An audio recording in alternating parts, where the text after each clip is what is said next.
Okay, tiny week 4 drills. Yes, so I watch this through with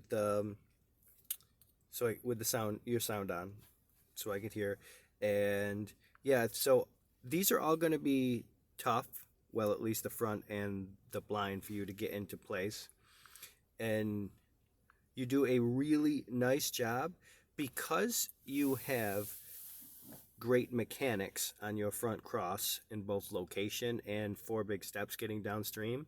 That is the only reason why you're able to save this at all. But yeah, you're correct. You are late on this.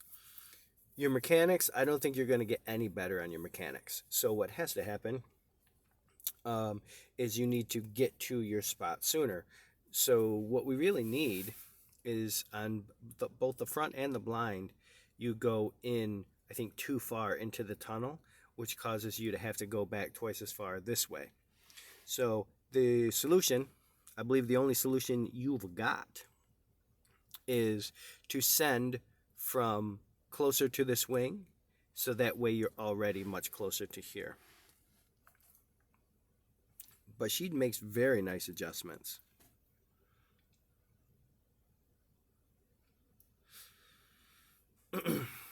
So right here, I would try to just send from about there, from almost as close as you can to the wing. So that way, as soon as she goes into the tunnel, you can go in there. See how close you go? You go way up here. So that right there, that distance, you're now trying to recover. So imagine you would be right here right now. So she's just paralleling your path. Very understandable. But it's also really tough. To get those front and blinds in, especially if you're going to go all the way to the tunnel like this. Now, if you're going to go all the way to the tunnel and then you were going to rear, I would say that would be fine. So hopefully you can see that you ran to here. Imagine if you had to only run to here, you would be at least 10 feet. I would, from this angle, I think that's got to be at least 10 feet. Maybe more if you sent right from that jump. But you are able to get that one in, and she does recover with her late front and blind. But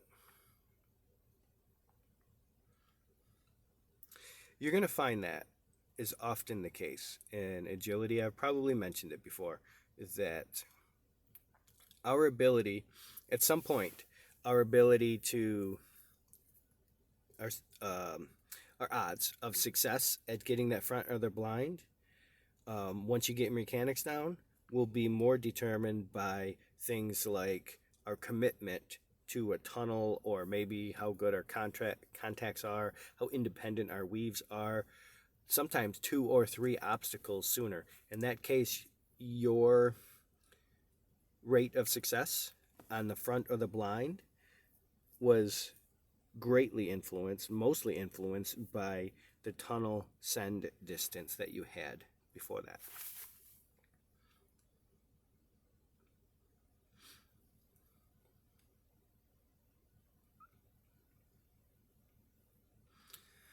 So this one, because we're doing the wrap, it's fine that you went in closer to the tunnel because you're just going to pick up here and show a decel. That is a beautiful, beautiful wrap, by the way. That is gorgeous and not easy, especially for um, faster border collie.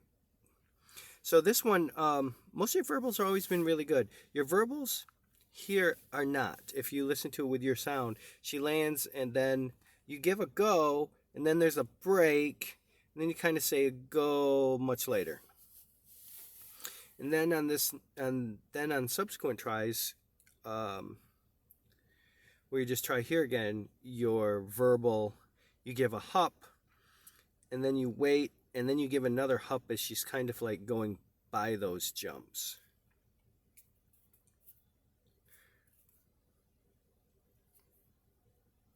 So when I was watching this through, again, gorgeous rap there. Again, beautiful, beautiful rap. Um, I would be yelling, go, go, go, go, go, all along here. And instead, this time you try a hop, but it's not as clear to her. I'll be running with her this whole time, selling go, go, go, go, go, go, go. And by the way, that is exactly what you do here when you work on back chaining it, fixing it. But that's what I would do when we were doing the sequence also. You do a really nice job on it through here. And I love what you do here, how you put the toy out there. And then have her run to it as you say go, go, go. I think that's perfect. And then you do it again, but this time by more of a shaping, by throwing the toy when it's not out there, with just strong go, go, goes as you run this line with her.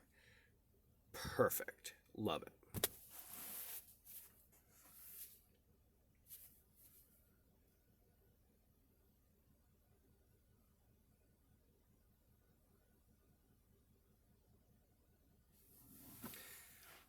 And that if we were in person, that's probably what I would have suggested. Like, I think exactly what I would have suggested. At least if I had the time to think about it and do it. If I didn't suggest it, it would only, if we were in person, it's only because I didn't have the time to really think about it.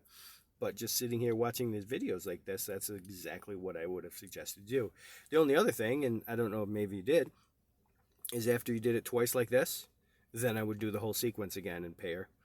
And that time making sure I gave similar verbals to this, which I think is better. Just go, go, go, go, go. And then maybe a tunnel. Also, that's the other thing too, is you can say go, go, go, tunnel, tunnel, tunnel, as she gets a little bit closer. This tunnel, though, it's not super clearly obvious. And the problem with just the tunnel, it's very understandable if you were to say tunnel from back a ways, is that she would see this one. Because dogs always, when they get in front of us, they are more inclined to turn towards us, which makes that tunnel just as appealing as this one if she's in front of you. So I think a go, go, go until pretty late to call that tunnel out would be appropriate in this case. Awesome job.